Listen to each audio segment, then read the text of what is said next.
Mais l'idée, c'est de pouvoir le rediffuser après. Alors, on attend encore les retardataires, ce qui est 19h30 passé. Voilà, vous êtes en retard. Intolérable. En retard, en retard, en retard. Bon, donc ce soir, je voulais parler du développement de sa propre audience et en fait changer un petit peu de braquet par rapport à l'auto-édition et passer d'une auto-édition 1.0 à une auto-édition 2.0. Le programme, c'est m'introduire pour les gens qui ne me connaissent pas très bien ou des gens qui découvriraient par hasard que j'ai fait certaines choses dans l'auto-édition. L'autre, il a découvert que j'avais fait des podcasts sur l'auto-édition il y a une semaine. Parler des changements qui sont en train de se produire, qui mettent du temps à arriver, mais qui vont, à mon avis, tous fatalement arriver, et qui mettent en danger l'espèce de phase incroyable qu'on avait vécue depuis 2012. On va voir ensemble ce que ça va être. Voir l'intérêt d'avoir votre propre audience, votre propre plateforme, les deux ingrédients indispensables pour cette plateforme et le fait de développer son audience. On va voir très rapidement les aspects pratiques parce que notamment, on en a discuté au mois de mars. Florian, lui, voudrait faire quelque chose sur un des deux aspects pratiques, à savoir les diffusions. Et puis on va voir comment exploiter cette audience et cette plateforme pour passer au niveau supérieur. Et la prochaine fois, vous me rappellerez de prendre des slides de couleurs différentes parce que là, on voit absolument rien. C'est un peu sombre. Donc, introduction. Donc, blablabla, éditeur depuis 2013. J'ai donc un podcast qui s'appelle le podcast d'auto-édition, entre autres. J'ai d'autres podcasts. On a un podcast ensemble sur le livre audio, Florian et moi. Sur ce podcast auto-édition, il y a quand même 45 épisodes à peu près avec différents auteurs, des auteurs totalement inconnus qui sont pas sortis, mais d'autres qui sont plus connus. Je vais pas faire du name dropping, ça sert à rien. Tout ça, c'est publié sur le site autoéditeur.com. J'ai aussi publié des livres sur l'auto-édition, à la fois en tant qu'auteur et en tant qu'éditeur. En tant qu'éditeur, c'est-à-dire que j'ai racheter des droits des auteurs étrangers pour faire des traductions et les publier en France. J'ai des formations sur l'auto-édition et sur maintenant l'écriture narrative. Donne une formation sur l'auto-édition et j'édite une formation sur l'écriture narrative. Voilà, qui s'appelle la méthode Godefroy aussi parce que le mec en question il s'appelle Fred Godefroy. Mais voilà. Hein? Aucun lien physique.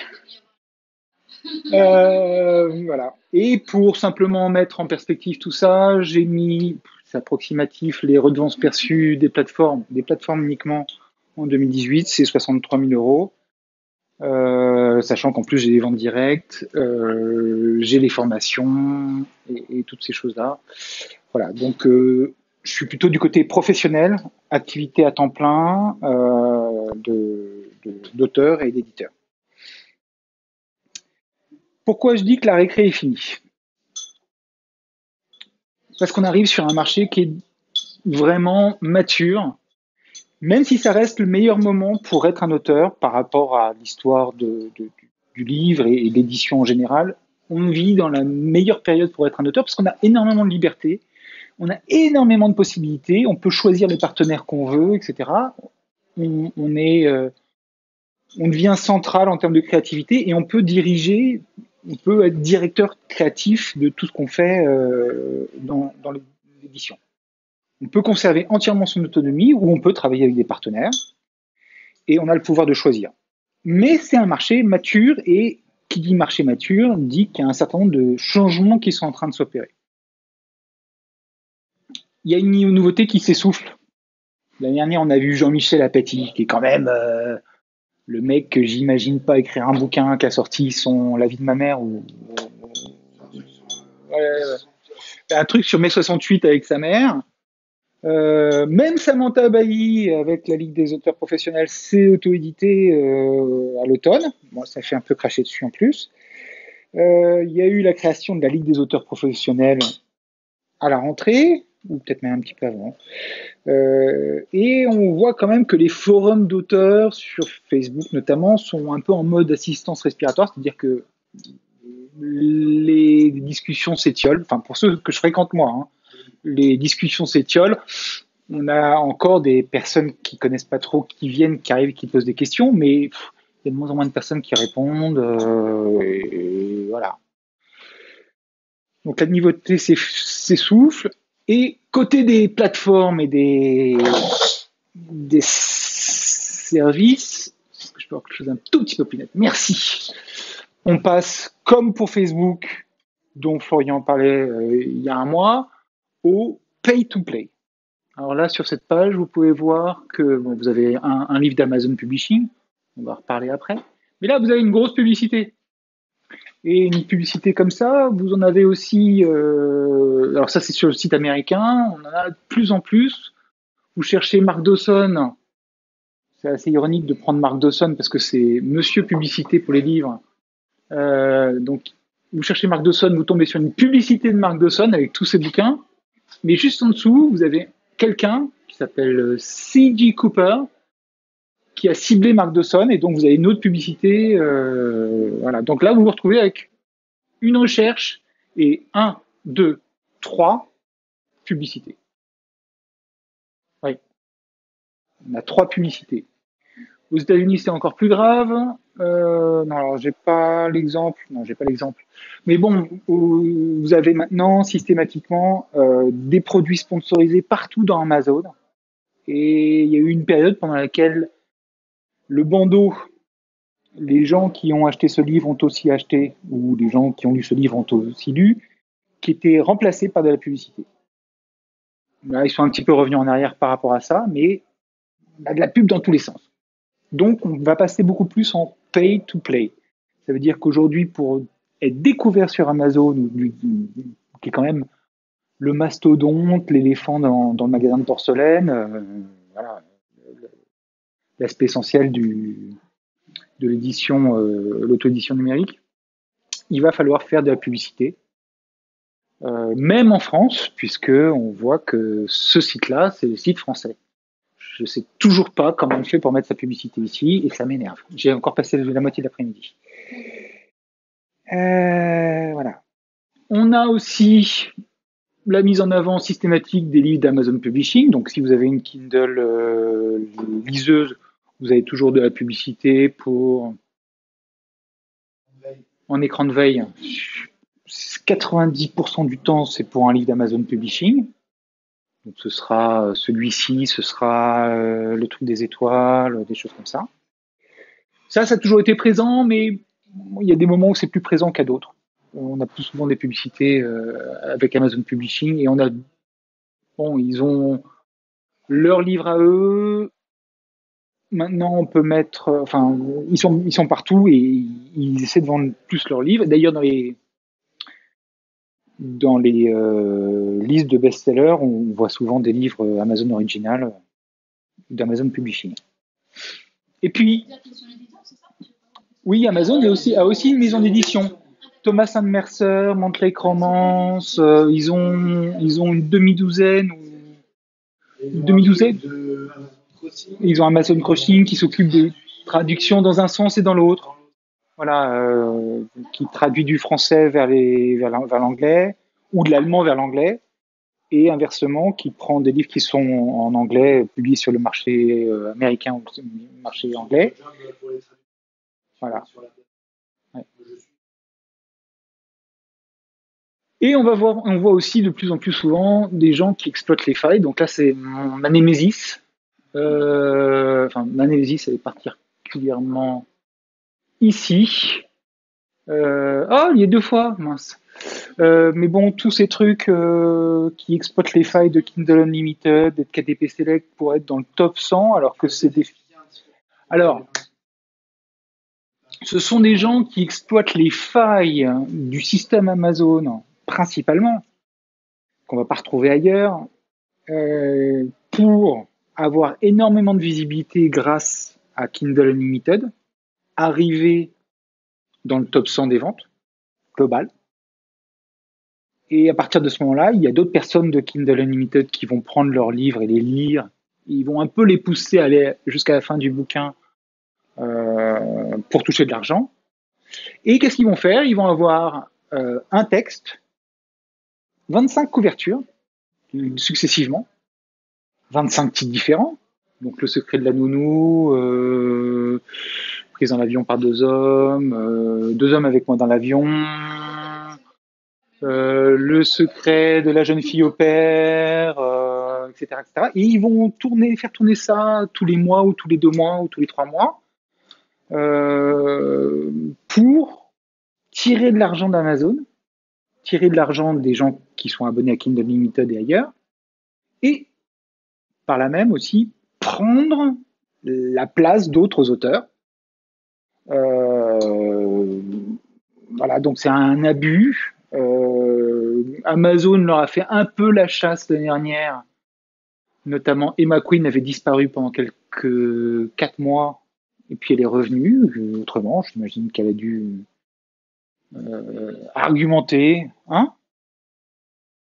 Non, je pense que c'est plus dans l'argumentation, parce qu'en fait, à mon avis, ils ont fait un premier nettoyage, et puis ensuite les gens sont revenus en disant oui, mais moi je fais ci, moi je fais ça, etc., etc. Et à une époque, j'avais été chercher très loin pour retrouver les personnes qui étaient derrière, etc. C'est une maison d'édition où ils ont commandité des livres en disant je veux telle histoire, je veux que ça fasse tant de mots, etc., etc. Ce qui est très bien. Le problème, c'est le fait qu'ils exploitent les failles. Et dans le top 100, dans le top 50, j'ai compté 6 livres aujourd'hui qui étaient dans cette famille-là. Donc ça fait quand même pas mal de ventes et pas mal de lecteurs qui, en plus, trouvent des bouquins qui sont pas d'une qualité gigantesque, enfin pas d'une qualité vraiment raffinée, hein. Pas de qualité. Si non, ils ont un intérêt. Ils sont corrects, mais voilà. On voit souvent des livres comme ça avec 1 ou 2 étoiles et pourtant ils sont dans le top 100. Il y a des gens qui mettent des commentaires c'est nul, etc., etc. Voilà. Mais ils arrivent à faire de la rotation sur les titres et sur les couvertures pour pouvoir toujours revenir avec les mêmes bouquins, les mêmes bouquins, les mêmes bouquins. De manière générale, on est en train de passer d'un système où on a trop de dépendance envers Amazon, trop de dépendance envers Facebook, Instagram, où on est complètement éclaté sur chacun des petits silos. Un petit silo Facebook, un petit silo Kobo, un petit silo Twitter, Instagram, machin. Et on ne fait pas ce que faisaient les auteurs 20 ans en arrière, 30 ans en arrière, qui était de développer sa propre audience exclusive, enfin, exclusive dans un sens. Je connais beaucoup de gens qui sont présents uniquement sur Facebook et sur Amazon, qui n'ont pas de site, qui n'ont pas leur propre truc à eux. C'est-à-dire que le jour où les règles changent, ils se retrouvent sans rien. Et le fait de pas avoir cette plateforme ne permet pas de durer longtemps parce que les plateformes, elles changent sans arrêt les règles du jeu. Là, on voit Amazon, qui est quand même un gros faiseur pour pas mal de personnes. Il y a pas mal de personnes qui sont dans KDP Select uniquement pour toucher l'argent de Kindle Unlimited. Et c'est très bien Kindle Unlimited par ailleurs pour l'aspect revenu. Ces gens-là, si Kindle change le truc, ils sont tous en train de regarder combien ils ont gagné par page tous les mois. Parce qu'ils ne savent pas combien ils vont gagner. Voilà. Et ça ne permet pas de durer longtemps parce qu'il n'y a pas d'indépendance par rapport à toutes ces plateformes-là. Alors j'ai piqué cette image, j'ai essayé de contacter l'auteur pour lui demander des licences, etc., mais j'ai pas réussi à l'avoir. Mais bon, donc c'est très mal, mais j'ai fait quand même. Donc c'est The Oatmeal qui a cette petite bande dessinée que j'adore. Avant, on avait un site, puis tout d'un coup, il y a eu Facebook et c'était beaucoup mieux, tout le monde pouvait y aller, etc. Et puis un jour, Facebook a engagé la fermeture des portes, et il suffit de remplacer le logo de Facebook par le logo d'Amazon, c'est exactement le même système. Hein. Donc là, pendant des années, pendant 10 ans aux États-Unis, pendant 6 ans en France, on a fourni du contenu à Amazon, on a créé un lectorat sur Kindle avec l'auto-édition. Là, ils sont un peu en train de fermer les portes. Et maintenant, si on veut toucher les lecteurs, il va falloir commencer à payer. Donc il faut éviter absolument ce genre de choses. Il faut arrêter de penser avec tout un ensemble d'outils qui sont éclatés, qui sont à droite, à gauche, qu'on exploite tous indépendamment les uns des autres. Et il faut mettre au centre sa plateforme pour tous les relier.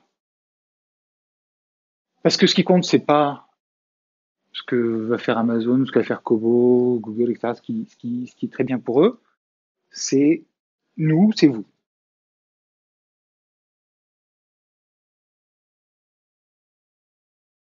Est-ce qu'on peut dire qu'on est auteur indépendant si on est exclusif avec Amazon, KDP Select, Kindle Unlimited? Je ne pense pas. Est-ce qu'on peut dire qu'on est indépendant si on attend la validation d'une maison d'édition, voire même d'un libraire ou d'un circuit de librairie? Je ne pense pas non plus. On a quand même aussi une forme de servage par rapport à Amazon.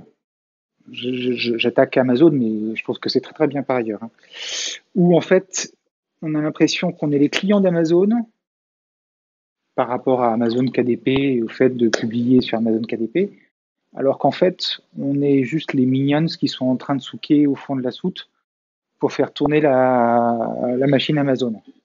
Donc en fait, ils nous disent qu'on est génial, etc. Enfin, géniaux, mais en fait, ils exploitent les auteurs à fond et ce qui les intéresse, c'est d'avoir des auteurs qui produisent, qui est tout le temps de la nouveauté et que les gens sont en train de se battre pour avoir les prix les plus bas pour qu'ensuite ils puissent servir leurs clients par millions. Et c'est sur les millions qu'ils vont gagner un petit peu d'argent, alors que nous, des millions, on va jamais pouvoir le faire. Alors, on va voir beaucoup de citations de Gilles Alain. Je ne sais pas qui c'est, mais bon. C'est Gilles Alain. Euh, il faut qu'il soit au centre avec sa créativité et qu'il arrose partout autour. Est-ce que les clients d'Amazon ou de Kobo sont les clients d'un de nous? Non, pas du tout. Même chose pour Instagram. Même chose pour Simplement Pro. En fait, dès qu'on passe par une plateforme, on met un intermédiaire entre le lecteur et nous. Ce qui fait qu'on ne connaît plus le lecteur. Alors, on peut le toucher plus facilement s'il y a un groupe de lecteurs ou s'il y a un groupe de bêta-lecteurs. Mais en même temps, on n'a plus ce lien direct et on ne peut plus adresser directement le lecteur. C'est aussi valable pour les librairies. Hein. Ça a été le problème de l'édition pendant très très longtemps. C'est qu'ils envoyaient leurs livres aux libraires et ils ne savaient pas ce que les gens achetaient. Ce que les libraires leur disaient pas. Ou voilà, c'est comme ça qu'il y a des systèmes comme Nielsen qui sont apparus. Voilà. Donc, il faut avoir un lien direct avec les lecteurs pour avoir des prospects et des clients lecteurs. Il faut aussi que ce soit votre moyen de communication, votre plateforme. Une question simple, est-ce que quand on publie sur Facebook, c'est indexé? Est-ce qu'on peut vous retrouver quelque chose que vous avez publié il y a 2 ans, 3 ans? C'est souvent difficile. Les contenus, il y a toujours, les contenus nous appartiennent, mais en même temps, Facebook ou Instagram font un petit peu ce qu'ils veulent avec. Et le troisième truc, c'est quoi déjà?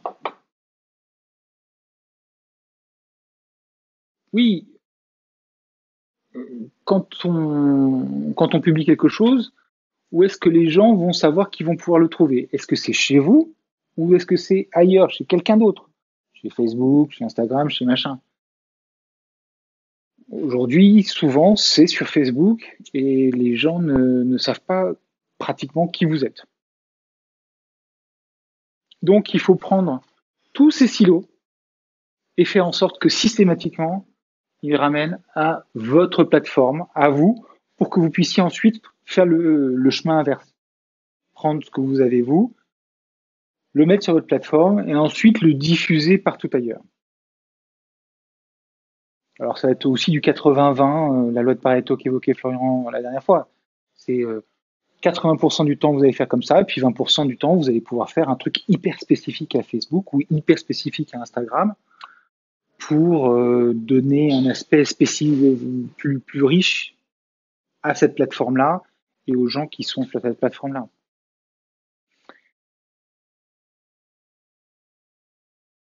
L'idée, c'est aussi de faire voyager les gens qui rentrent en contact avec vous et les faire passer de prospects à fans, collaborateurs, amis. Dans le premier niveau, il y a le pur prospect, c'est quelqu'un qui a juste entendu parler de votre nom, de votre livre, qui a juste entendu votre nom. Euh, on peut exploiter le gratuit pour lui donner quelque chose et transformer cette personne en un lecteur de son genre. Donc c'est ce que fait Florian avec Liberté conditionnelle. J'utilise son exemple. Je pourrais, pour pas utiliser les miens, on travaille un peu de la même manière. Et voilà, toi, c'est hyper bien fait, c'est hyper réfléchi. Voilà, non, c'est bien fait, c'est réfléchi, puis c'est quelque chose qui, dans le groupe, est un peu connu parce que on a parlé au moment où il était sorti, etc. Ensuite, faire passer ces personnes en clients, donc il y a un échange monétaire contre de la valeur sur un livre. Puis après, on peut rentrer dans une relation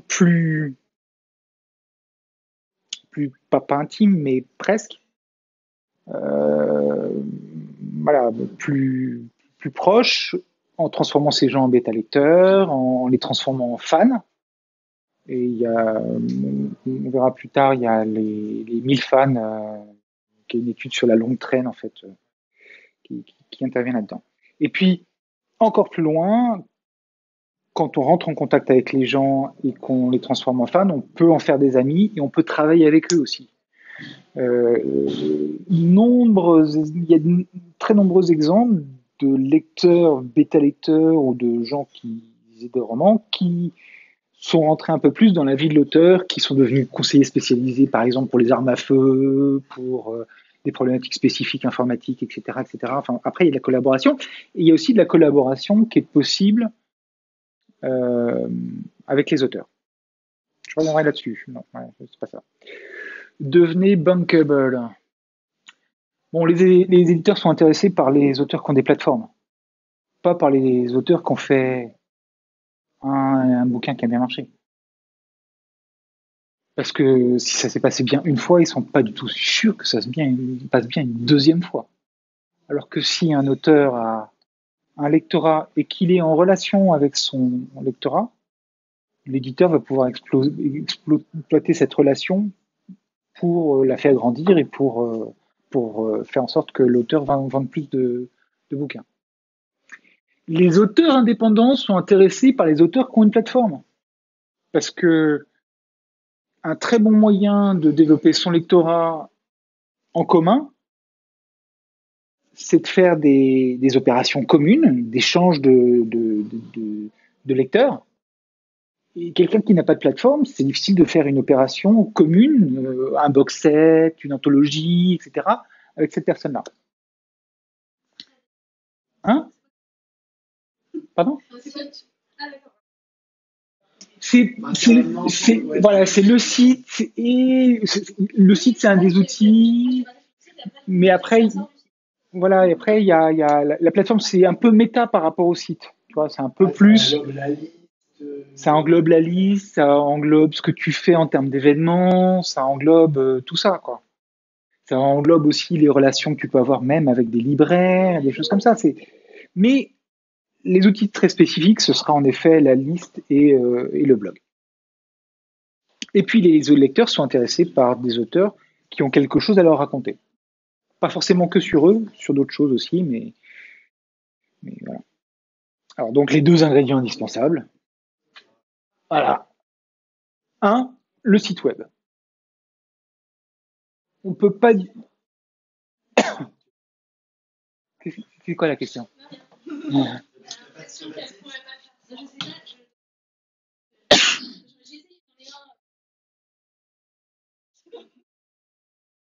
D'accord.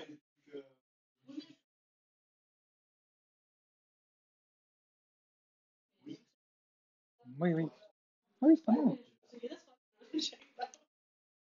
Alors, moi, maintenant, pour passer dans le niveau 2 de l'activité d'auto-éditeur et vraiment s'investir dedans, et après, on peut très bien ne pas décider de ne pas le faire, hein, mais je ne dirai jamais de mal de quelqu'un qui veut pas le faire. Euh, pour moi, il faut avoir son propre site. Et il faut pas avoir un site wordpress.com ou Wix. Il faut avoir son propre nom de domaine à soi et pouvoir gérer les choses à toi. Donc, il faut avoir son site web qui est un pilier, une espèce de phare, un cairn en haut d'une colline. Et on vous voit de très loin. On sait que vous êtes là. C'est votre tout petit lopin de terre sur Internet, mais il est à vous. Il n'est pas à quelqu'un d'autre. Vous faites ce que vous voulez avec. Vous pouvez le casser. Vous pouvez le réparer. Vous pouvez le faire grandir. Vous pouvez faire ce que vous voulez. Mais si vous ne l'avez pas, vous ne pouvez rien faire avec.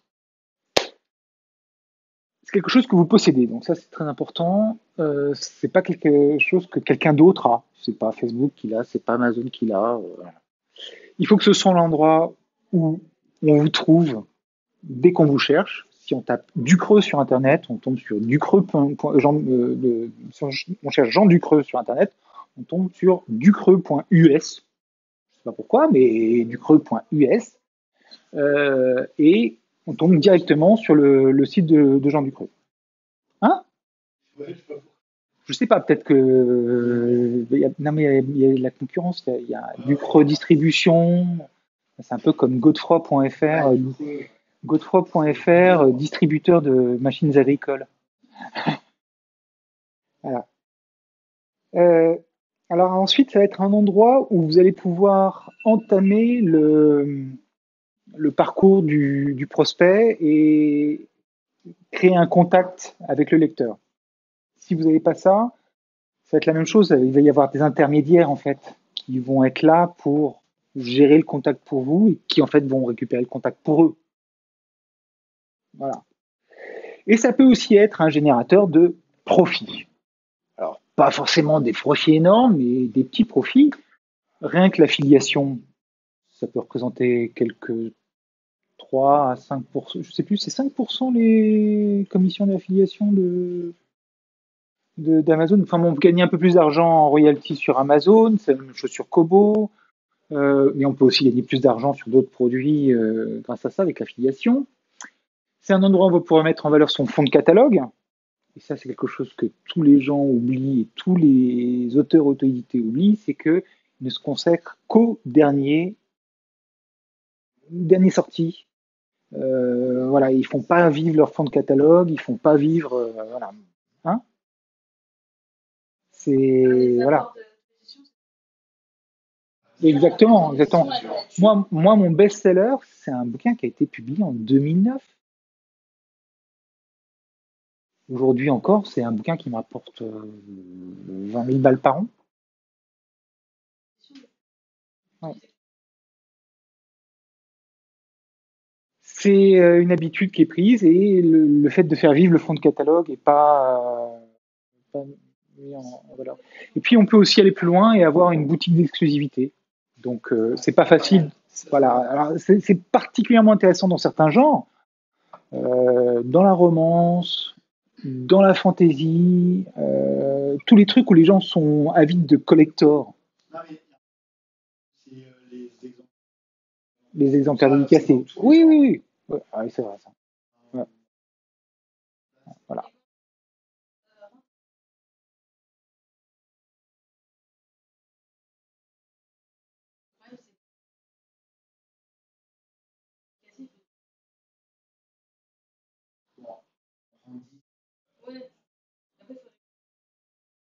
Ah ouais, c'est surtout que il vient de se prendre 10% d'augmentation le 1er janvier.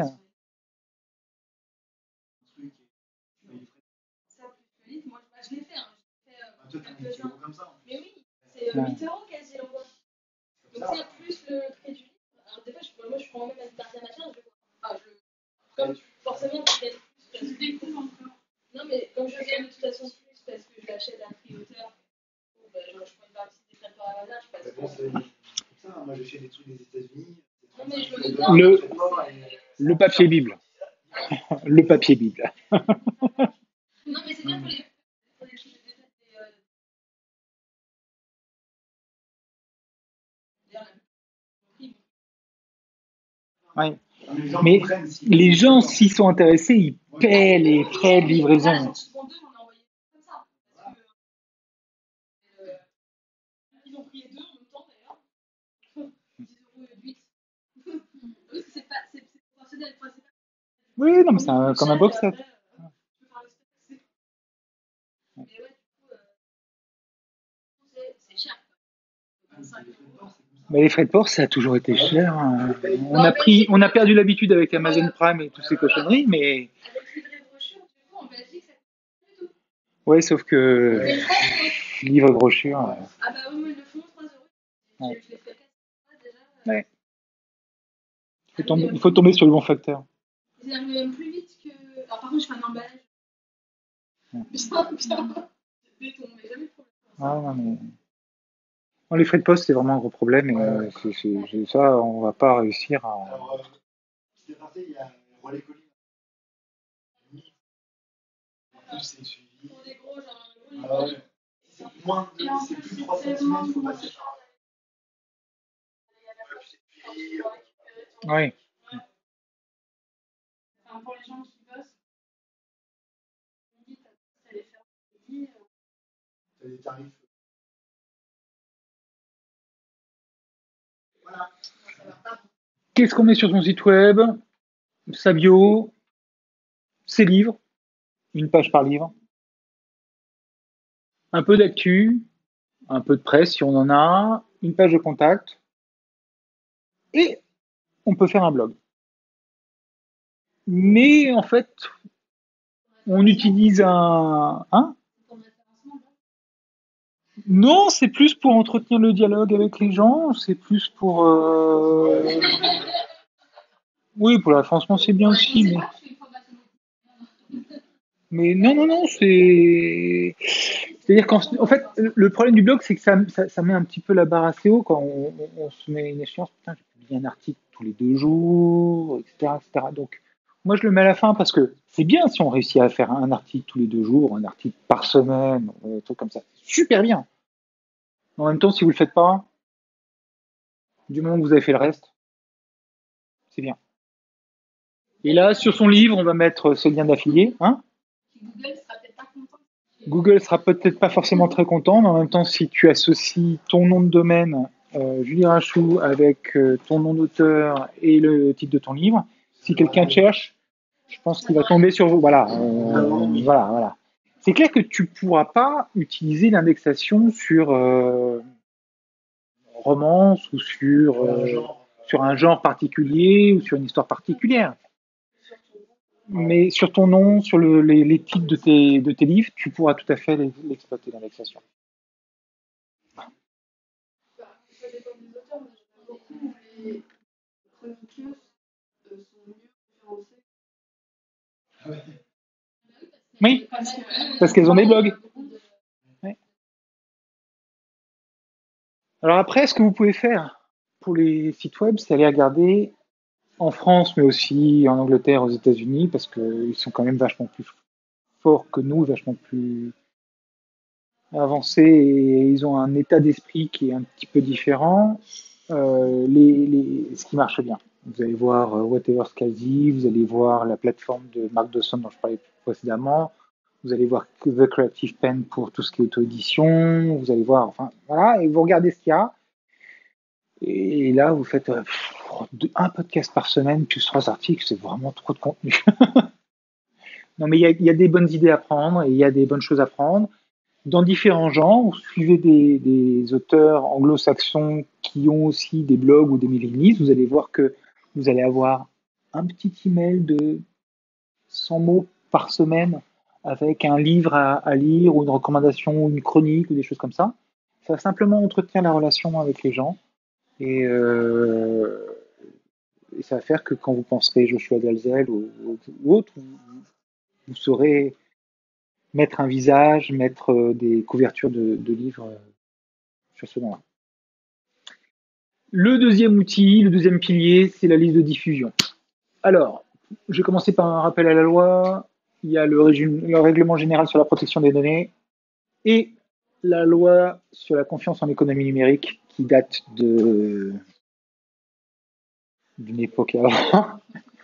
On ne peut pas garder une liste de 50 emails ou un truc comme ça et faire un copie carbone invisible et envoyer ça à tout le monde. Il faut utiliser des outils professionnels parce que les gens doivent pouvoir gérer la relation qu'ils ont avec vous et pouvoir dire je ne veux plus avoir cette relation, je ne veux plus recevoir d'email.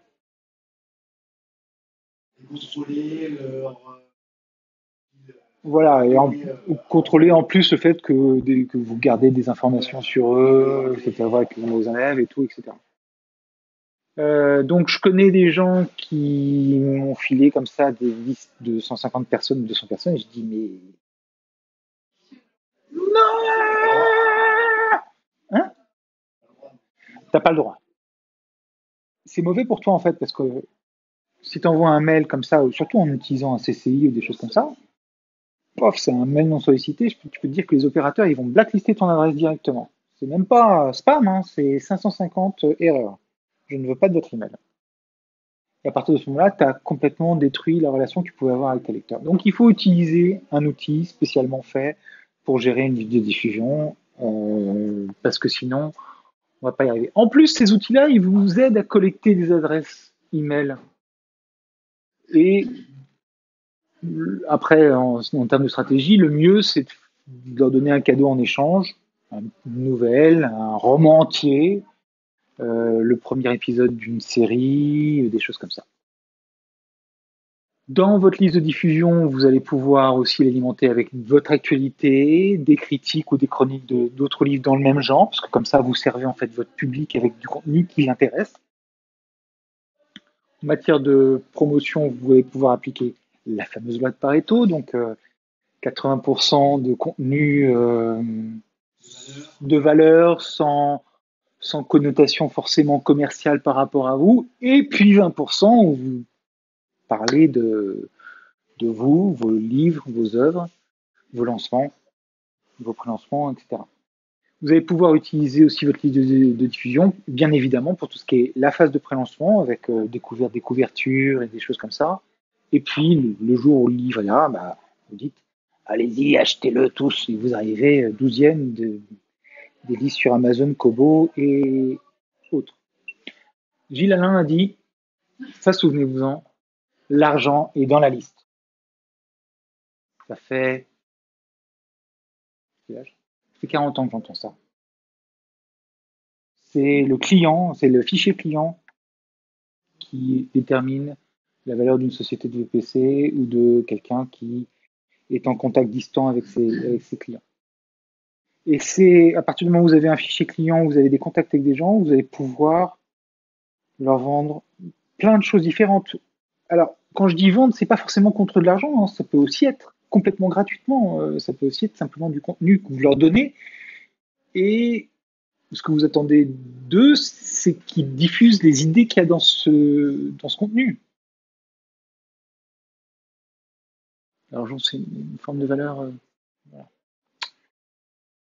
Dans votre liste de diffusion, vous allez pouvoir parler de vos annonces de sortie, les promotions que vous avez avec Amazon ou autre, ou Kobo, si vous avez des choses comme ça.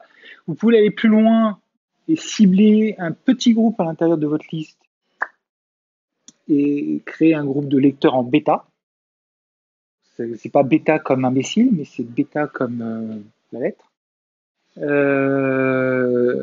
Ces lecteurs-là peuvent être vraiment très importants, notamment au moment des lancements, parce que ce sont des gens qui auront déjà lu votre livre et qui vont très certainement beaucoup plus l'acheter que les autres. Et vous allez pouvoir utiliser votre liste de diffusion et le trafic que vous avez sur votre site dans une étape supérieure pour définir des audiences publicitaires quand vous êtes dans un système où vous mettez de l'argent, vous investissez de l'argent pour vendre d'autres livres. Ça, c'est avec Facebook. Vous pouvez créer des audiences sosie avec l'audience que vous avez dans votre liste de diffusion. Si vous n'avez pas de site web, si vous n'avez pas de liste de diffusion, tout ça, ce sont des choses qui sont plus difficiles à avoir. Il y en a certaines qui sont impossibles à avoir. Certaines qui sont impossibles à avoir. Les lecteurs bêta, vous pouvez le faire sur Facebook, mais bon, c'est vraiment croche-toi, quoi. Ouais. Ouais. Alors, même combien vous. Zéro. Mais moi, je suis éditeur. Non, mais c'est une question qui revient très souvent dans les groupes d'auteurs, etc. C'est combien de livres, par exemple? Ouais. Pour un seul livre, pour un seul livre. Tous mes livres. Ah oui, mais ce que je veux dire, c'est que tu sors un livre, Je les reçois voilà, en systématiquement. avance. Avant. Parce que du coup, c'est vraiment de base, c'est combien Il y a pas de. Les chiffres, c'est quelque Ça va chose très de. loin, ça. Voilà.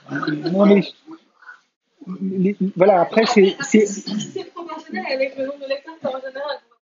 Ouais. Parce que bon, moi, si j'en prends 100, si tu veux, j'en vends plus. C'est proportionnel. Si tu leur as donné qu'ils vont pas l'acheter.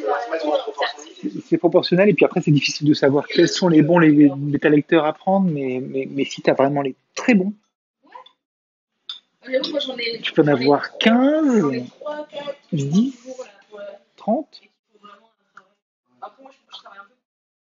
Mais ils vont, les bêta-lecteurs, ils peuvent servir à différents. Enfin, tu peux échanger avec eux sur différents aspects, quoi. Sur l'aspect, bah, aide-moi à améliorer mon histoire, à améliorer mes problèmes orthotypographiques ou des choses comme ça.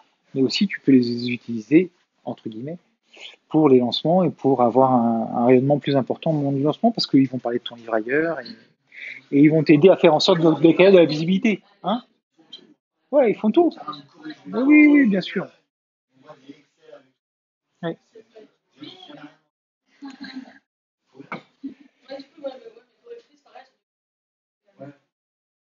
Il y a un truc qui est arrivé dans les années 80, enfin une idée qui est arrivée dans les années 90, à l'époque du Media Lab, et qui a ensuite été un peu plus détaillée par Kevin Kelly, au début des années 2000, vers 2008, quelque chose comme ça, qui s'appelle Vos 1000 vrais fans. Alors, je ne sais plus comment on dit en anglais, mais bon, voilà. Et il dit, bon, c'est toujours à prendre avec des pincettes, mais aujourd'hui, il est possible, grâce à Internet, d'avoir une activité avec 1000 vrais fans. Parce que le rayonnement que vont avoir ces 1000 vrais fans et le fait qu'ils vont acheter chacun un petit bout de ce que vous créez va vous permettre d'avoir une activité, d'avoir des revenus réels. Voilà. On voit bien d'ailleurs comment ça se convertit en Hulu, Tipeee, pas Hulu, Tipeee, Patreon, etc., etc. Hein? Ouais. Kickstarter, c'est différent parce que c'est du produit, là. Mais Patreon, tu vois, Tu dis en abonnement, là. ouais, Patreon, tu donnes 1 dollar par mois, c'est que dalle. C'est le prix d'un café. Oui, enfin, je sais pas quel est le taux de conversion entre le dollar et l'euro, mais ça fait très longtemps que j'ai pas pris de café. Hein? Ouais, voilà. 1 dollar par mois, c'est pas grand-chose. Sauf que si tu en as 200 qui font ça, 100, 200 qui font ça tous les mois, ça représente une somme que tu peux après prendre pour réinvestir dans une couverture, dans un correcteur, dans un éditeur professionnel, etc., etc., etc. Voilà. Un Patreon? Ouais, il faudrait le faire. Aspect pratique, je vais passer très très vite. Hein. C'est pas compliqué d'avoir un site web. On prend un truc sur WordPress, la plateforme que je vous, enfin l'outil pour faire votre site web que je conseille parce que vous aurez vraiment tous les C'est wordpress.org, pas .com. Hébergement, ça coûte 43 € par an chez OVH, il manque une fin de parenthèse. Et un nom de domaine, ça coûte 14 € par an chez Gandhi. Par an. Ça, c'est pour un .fr, si c'est un .fr. Ouais, t'as des trucs. Il y a des moins chers. Il y a des moins chers. Peut-être que le .us, c'est beaucoup moins cher. C'est peut-être pour ça. Il est un peu cheap, ce genre du creux. Là, moi, j'ai pris un point. Ouais. Après, il y a, voilà, après, il y a toujours des offres, des promos, des trucs. Plus 12 que 14, il me semble. Ouais, Enfin, Bon, c'est une dizaine d'euros. ouais, Tout ça pour ça, ça fait 60 Voilà. balles par an. ouais, 60 balles par an. Et en même temps, 50 par mois. et chez OVH, il y a une installation de WordPress en un clic. Non. maintenant, ah ouais, mais alors ça, c'est pourri. Bah, On peut pas faire ça. oui, mais bon, ça existe. On peut pas faire ça. L'installation en un clic. WordPress en un clic sur OVH. Ah ouais, non, je suis personne d'ailleurs. C'est horrible. Bon. Bon, bah, il y a des Sinon, gens vous avez des copains qui savent installer. Vous avez forcément quelqu'un dans votre entourage qui sait installer WordPress.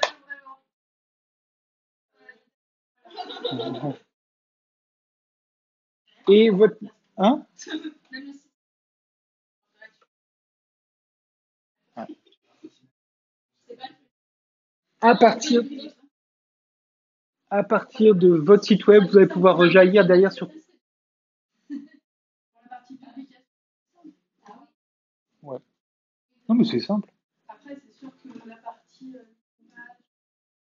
Ah ouais, non, mais ça. Ouais, c'est bien compliqué.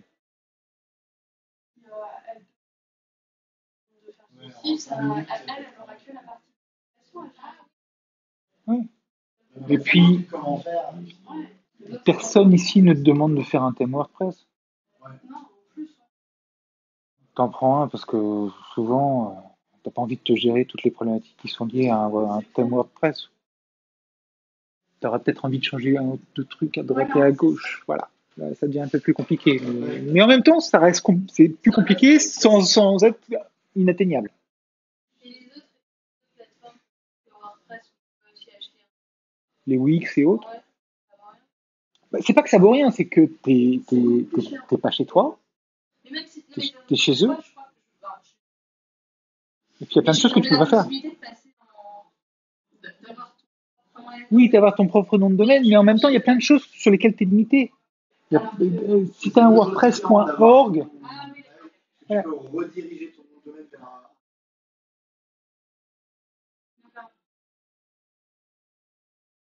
chez Wix, en fait, s'il y a une fonctionnalité qui n'existe pas chez Wix, tu peux pas l'avoir. Alors que WordPress.org, déjà, tu auras tous les plugins et toutes les extensions qui vont te permettre éventuellement de trouver le truc qui peut être un petit peu détourné, te permettra de faire ce que tu veux. Mais à la limite, tu peux aussi, WordPress.org, le code est open source, et tu peux avoir des gens autour de toi qui peuvent t'aider à le faire. Ou tu peux apprendre à le faire toi-même. Mais par ailleurs, il y a tellement de fonctionnalités sur WordPress, c'est juste incroyable, quoi.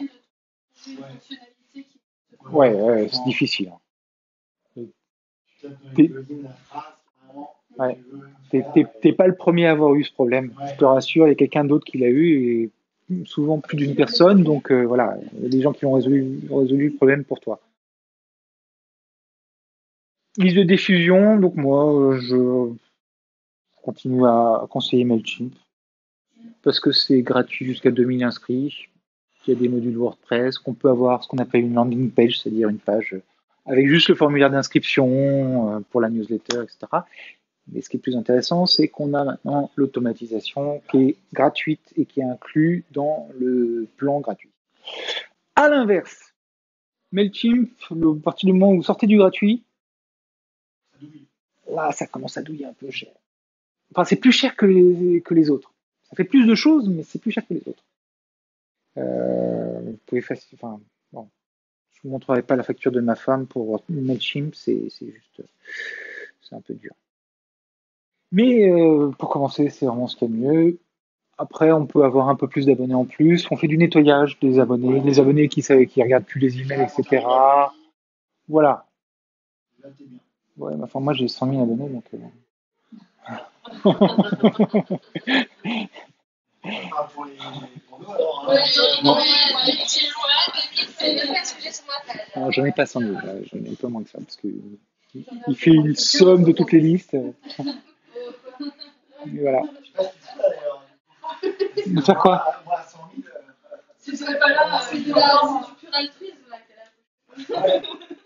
Moi, à 100 000 abonnés, les gars, c'est plus là. Si, justement, tu seras là. Tu seras 2 fois là. C'est vrai. L'idée, c'est après, ensuite, on peut passer au niveau supérieur. Parce que là, je vous ai parlé de choses assez simples, assez basiques. Quoi? On peut lancer les deux. Ouais, allez-y, hein. Déjà, il y a plein de domaines dans lesquels j'interviens pas, donc il y a de la place pour tout le monde.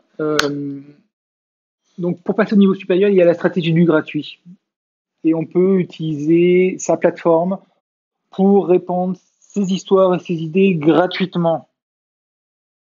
Des podcasts, des livres audio, des PDF, des EPUB, des Mobi gratuits à télécharger pour tout le monde. C'est tout à fait possible de le faire sur un blog. C'est quelque chose qu'on ne peut pas faire forcément sur Amazon ou des choses comme ça. Seth Godin, qui est un spécialiste du marketing, quand quand Amazon a lancé son Kindle, a dit non, je ne serai pas sur Kindle, parce que ça fait des années qu'ils viennent me voir et qu'ils me proposent de mettre mon contenu sur Kindle. Mais je leur ai dit, bah, moi je suis d'accord si je peux mettre mes bouquins gratos sur Kindle. Gratos éternellement. Hein? On peut pas. Et on peut pas.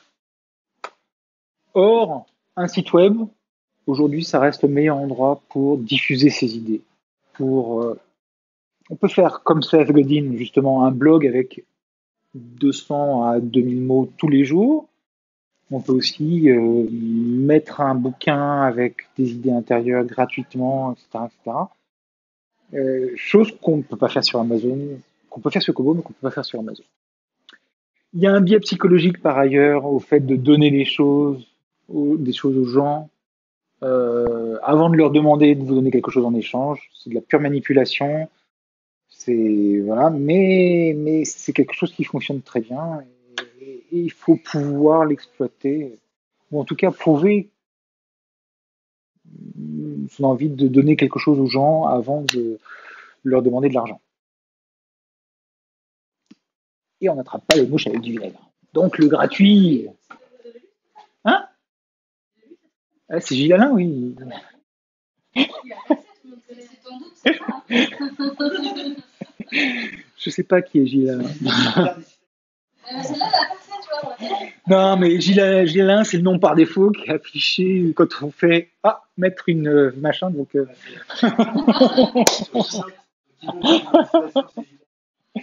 donc voilà. Il faut citer l'auteur, mais là, je savais pas qui était l'auteur, donc j'ai laissé Gilles Alain. On peut utiliser sa plateforme pour mettre sa boutique à l'intérieur, donc ce dont on parlait tout à l'heure, les dédicaces, les exemplaires dédicacés, mais aussi des éditions spéciales en livres non pas brochés mais reliés,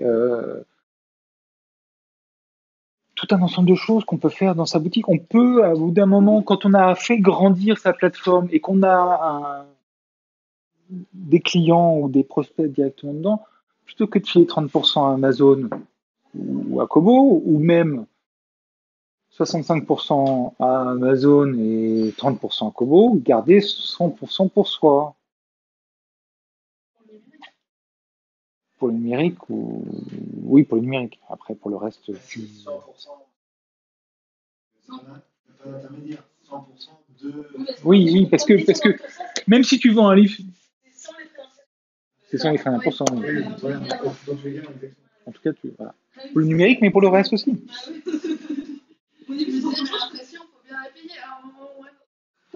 Oui, mais il y a d'autres choses que. Il y a d'autres. Alors, je ne sais pas si c'est le stade suivant. Non, c'est pas le stade suivant. Voilà. On pense souvent livre papier, livre numérique, mais il y a les livres audio. Non, mais c'est clair. je te montrerai mon relevé audible du dernier trimestre. Les formations, ça se vend. Ça se vend en plus, il y a de la valeur. Ça se vend cher. On peut vendre d'autres choses. On peut vendre des conférences, on peut avoir plus de livres, fois plus de lecteurs, donc après on peut s'acheter une île, comme Richard Branson. Mais le fait d'avoir plus d'argent, ça permet surtout d'avoir plus de moyens, de faire plus de choses. C'est pas simplement gagner de l'argent pour gagner de l'argent, c'est gagner de l'argent pour faire plus de choses. Investir plus d'argent dans les correcteurs, dans les films Amazon, dans le reste. Enfin bon, enfin, si tes publicités Amazon ne te rapportent pas de l'argent, c'est que tu fais pas bien tes publicités Amazon. Ah, ça marche bien. Bah oui, moi j'ai un coût de 30% des ventes. Enfin, je fais x3 en gros sur les publicités Amazon aux États-Unis. Pas sur tous les bouquins, hein, mais en moyenne, ça fait 30%. Donc il y a des bouquins sur lesquels c'est même 20%, enfin, x5 en ROI, en retour sur investissement, et voilà.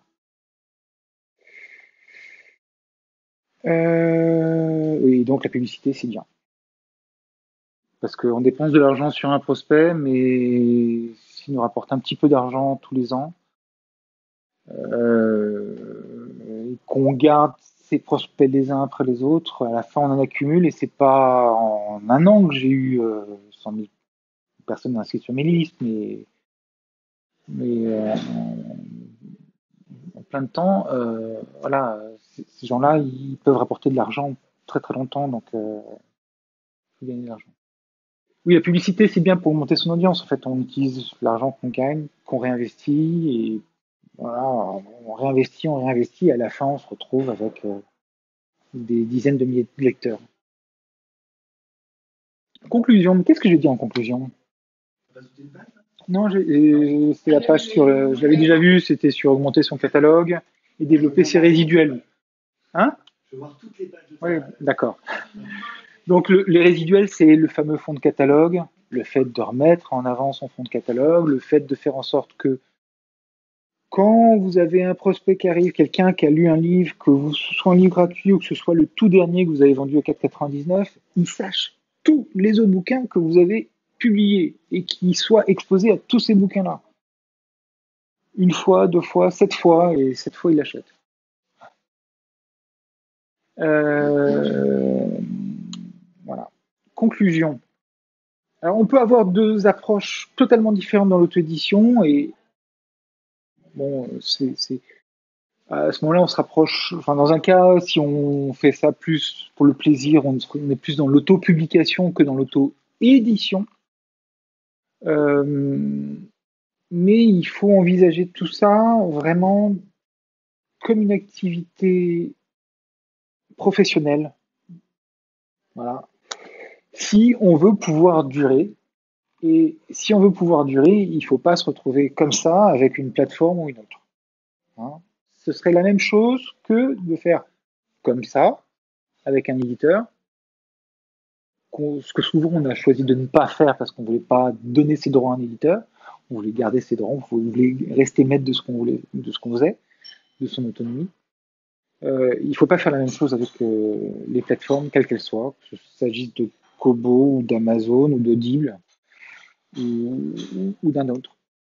Et il faut penser à son activité sur le long terme, voire sur le très long terme, sur 5 ans, sur 10 ans, sur 20 ans, sur 30 ans. Euh, voilà, il faut.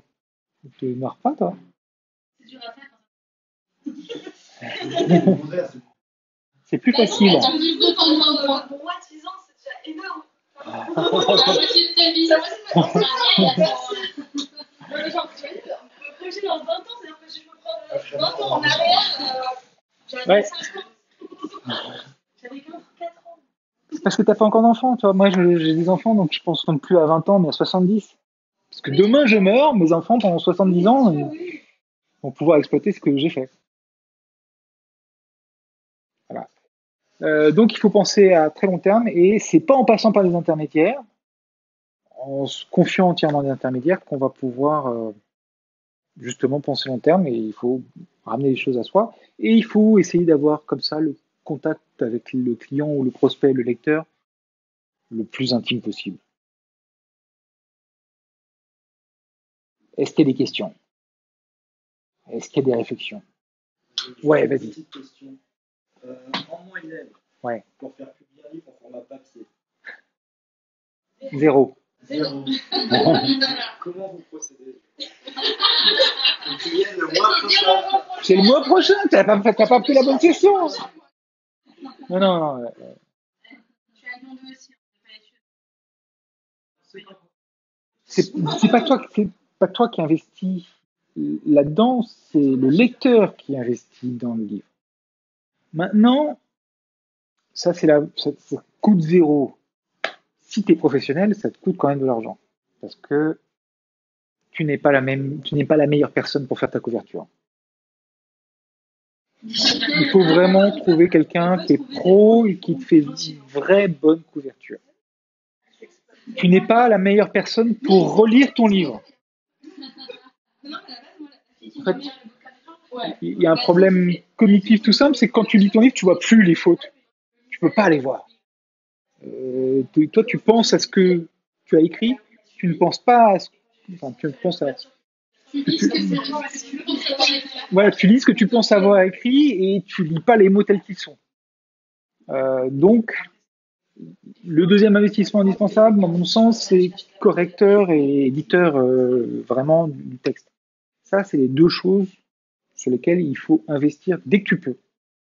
Maintenant, tu n'as pas besoin au tout début d'investir là-dedans.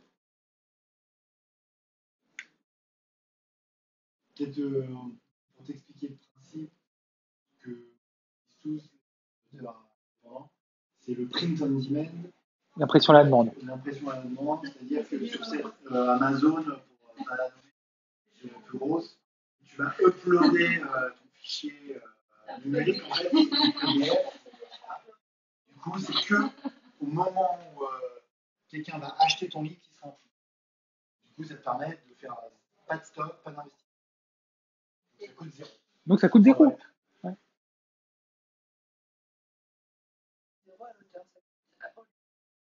Voilà. Oui, mais de toute façon, il allait acheter le livre. Oui. Voilà. C'est directement le lecteur qui. Et toi, tu peux avoir en faire après 2 impressions. Ouais, voilà. Tu peux...